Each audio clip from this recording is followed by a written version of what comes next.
Alabama held their first scrimmage of fall camp yesterday. The initial JP poll, which is our own internal power rankings, I don't release it in July because that's, in a word, stupid. I like to rely very heavily on some of the intel that we get from people on the ground from fall camp. We're in the process of doing that right now. It won't be too much longer before the JP poll's out. I'm telling you that because I actually thought for a couple of weeks Bama was not going to be our number one team. I'm not going to tell you who I thought was, but it's irrelevant now. Because based on the feedback we've gotten, I feel pretty confident telling you this is going to be our number one preseason team. That's not a national title prediction. It's just, I'm telling you, if they played the title in week one, I'd pick them to win it. But I strongly suspect Bama's going to be our number one team. Far from a flawless team. Far from it. Not a flawless team anywhere out there. Never is. But they will have defined vulnerabilities. Again, just like we talked about with Georgia, just like we talked about with Texas, we're going to talk about a number of other programs tonight. But I think, relatively speaking, this is the best team I see to enter the season. As expected yesterday, defense stood out. I expect a quantum leap production-wise from this defense this year. That is echoed by every sentiment you hear from people in Tuscaloosa. Really tough on third down. I mean, they've got the secondary. They've got depth in the secondary. Love the young guys they have, especially at corner. But also, I mean, they've got really, really nightmarish type matchups. Will Anderson goes without saying, but also Chris Allen playing very, very high-level football right now for them. And he's healthy. And that's an all caps healthy. But it sounds like when they went good on good in yesterday's scrimmage, offense did nada. First team offense now, Bryce Young included. Couldn't do much of anything on third down against that defense. But I'll tell you what's the most exciting thing I heard from Alabama. Trey Sanders he's been a legitimate force for them and was yesterday too. Now you may not remember Trey Sanders. Trey Sanders, a couple of years ago, and if you follow recruiting, you remember him. Trey Sanders, a couple of years ago, five-star tailback, number one guy at his position in the country.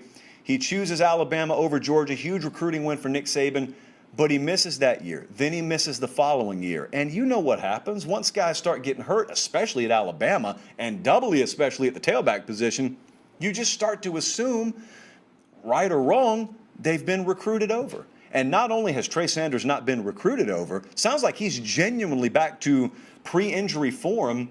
And here's the important part. Here's why he's going to get a lot of touches this year if he maintains this trajectory. Not only is he a very good tailback in the classical sense of the position, he also had a touchdown reception yesterday. I think it was over the middle, if I heard correctly. And so he is a guy that they're using a lot in the passing game too, which is very, very pivotal. It's the same thing you saw him do to high level with Najee Harris last year. But it's something I've paid attention to with Bama's tailbacks. It's one thing to have a bunch of names there. They got a bunch of high-level names there. But the reason I have circled a guy like Jace McClellan, and the reason, if what we're hearing about Trey Sanders is true, the reason you circle a guy like Trey Sanders is because when they're on the field, you're not really telling a defensive coordinator anything. That defensive coordinator does not have sheets of tendencies presented to him on Monday that tell him when Trey Sanders is on the field, it's 83-17 run-to-pass ratio. It's not that. That's a guy who is very versatile out of the backfield pre-injury. Sounds like he's back to that form post-injury. So that's very good. Very, very active in the passing game. So that I know what he is as a runner. As a receiver, that's very good news for them. The questions are relative with Alabama. But if you want to start spotting vulnerability with them, I think their biggest questions happen the closer you get to the ball. Sounds like a recipe for disaster. It's not. I'm telling you, relatively speaking. Now, they had, I want to say, Evan Neal, Owens, Kendall Randolph were out for either all or most of this scrimmage yesterday. So, I mean, that's an interior guy. That's both their tackles. So there was a lot of mixing and matching up front on the offensive line. Not exactly sure how much to take away because of that. And I'm not exactly sure that those guys would have missed an actual game. But I'm not sure about their offensive line in general. Again, I want to stress it's a relative sort of deal. I feel very good about their offensive line. I don't know, compared to past units, how elite they are, how close they are to meeting that standard.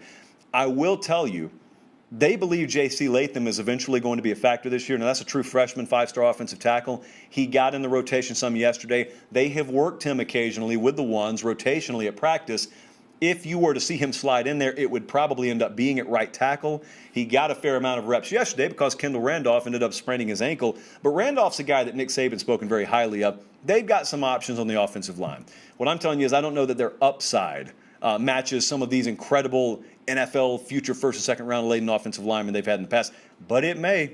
There's a couple of these guys going in the first round too. The defensive line, though, it's where I'm most interested. Not on the edges, but if they get full production from any combination of the Tim Smiths or the DJ Dales or a Boygby or Phil Mathis, who's been there for a long time, it's going to be a really, really hard defense to move the ball on. Now, I don't question the secondary is going to be very good. You don't play lockdown defense in today's college football, but as close as you can get to it, I think they can do that in the secondary. It's their ability or lack thereof in the past to defend the run, especially in goal line situations, to stop the run that's been sort of demoralizing. They haven't always lost games because of it. Most of the time they haven't. But that's been one area with Alabama. And so I'm interested with that. I don't know that they got a full read on that yesterday, but I'm very interested watching early in the season how they hold up. If that run defense is anywhere remotely close to years past, it's hard to find other weaknesses for them defensively. And you look at the schedule right now, if you're watching on YouTube, they open against Miami, of course. But the tests that I look forward to the most is the one at Florida and then obviously the one at Texas A&M, because their biggest early tests are not at home. And so I'm adding in that road factor, which figures to be a big-time deal, even for Alabama this year. A lot of those guys have not played in a true road environment, and they're going to get a healthy dose of it in week 3 and week 6. So looking forward to that. But listen, I had one of you email me today and say, I've watched every Nick Saban press conference. I don't remember him being in much better a mood after a one scrimmage than this, and I agree. I think he knows he's got another squad, but they are not without vulnerability either.